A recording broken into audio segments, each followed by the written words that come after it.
On May 25th, 2020, the same day that St. George Floyd departed this vale of tears and ascended to Negro heaven, where you can eat all the free fentanyl and bananas you want, a white woman in Central Park called the police on a black man. It seemed like a minor incident, and it was until you consider the fact that any time a white person does anything other than slavishly bow down and kiss a black person's feet these days, it becomes an international crisis. Wikipedia refers to the event as the Central Park birdwatching incident, but the woman, Amy Cooper, became known as Central Park Karen and had her life destroyed. The whole birdwatching angle was largely ignored as the story took on the terrifying veneer of yet another tale of entitled white women recklessly placing black men in harm's way. Because statistics show that every time police show up to arrest a birdwatching black man, they almost always kill him. The black man, Christian Cooper, no relation to Amy Cooper, unless you buy into such idiocies as the Universal Brotherhood of Man, claims he was birdwatching in the park that day, which fits the stereotype of black males being avid ornithologists.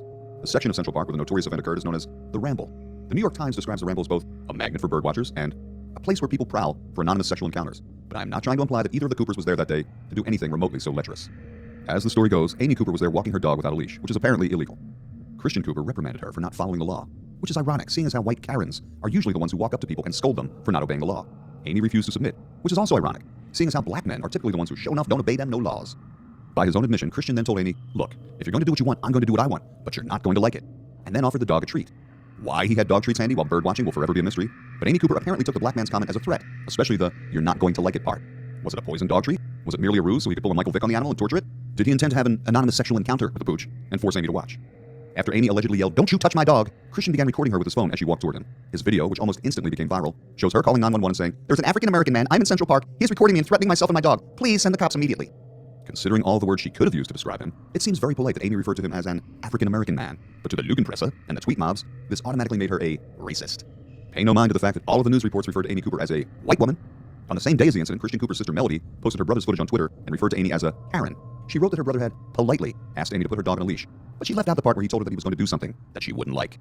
Neither of the Coopers waited around for the police to arrive, which, as far as I can tell, means they both fled the scene of an alleged crime, which I'm pretty sure means they both committed a crime, but neither of them was prosecuted for it.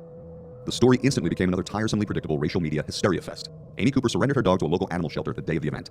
The next day, the investment firm that had employed Amy Cooper fired her, announcing on Twitter that we do not tolerate racism of any kind at Franklin Templeton. Cooper was eventually charged with filing a false police report, but the charges were dismissed after she, quote, completed an educational course, close quote. Cooper says that she received several death threats and considered suicide before moving to another country.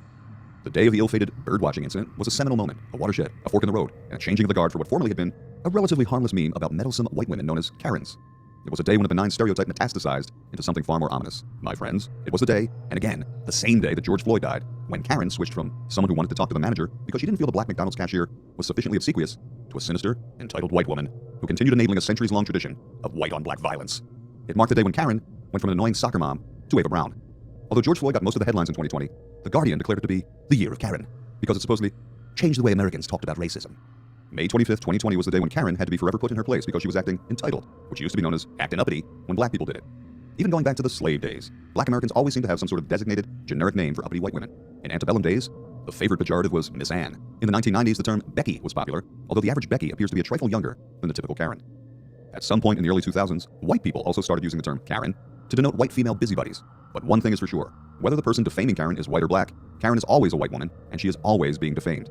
But as I've already explained, defaming a white woman is never racist, even if her life is ruined as a result, while describing a black man who's just threatened you as an African-American man is always racist, even if he suffers no harm and winds up being widely feted. A few days after the notorious Central Park birdwatching incident, the New York State Assembly reintroduced a failed 2018 bill that made it a felony hate crime with prison time and the whole 9 yards, quote, if the motivation for reporting such crime is motivated by perception or belief about their race, color, national origin, ancestry, gender, religion, religious practice, age, disability, or sexual orientation.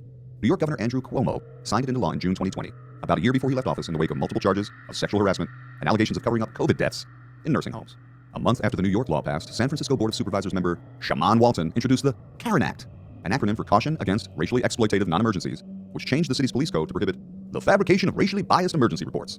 According to Walton, we don't want what happened to Emmett Till in 1955 or the long history of false accusations of black men and boys in this country due to weaponizing law enforcement to threaten, terrorize, and sometimes even kill them to ever happen again. I really want to emphasize that 911 is not a customer service line for someone's racist behavior. According to The Guardian, the Karen Act, which passed unanimously in October 2020, was a nod to a popular meme using the name Karen to describe an entitled white woman whose actions stem from her privilege, such as using police to target people of color. 2 months later, The Guardian, in its Year of Karen article, again dragged Emmett Till's perpetually abused corpse into the fray when it wrote, it was through that performance that Amy Cooper took on the mantle of an American archetype, the white woman who weaponizes her vulnerability to exact violence upon a black man.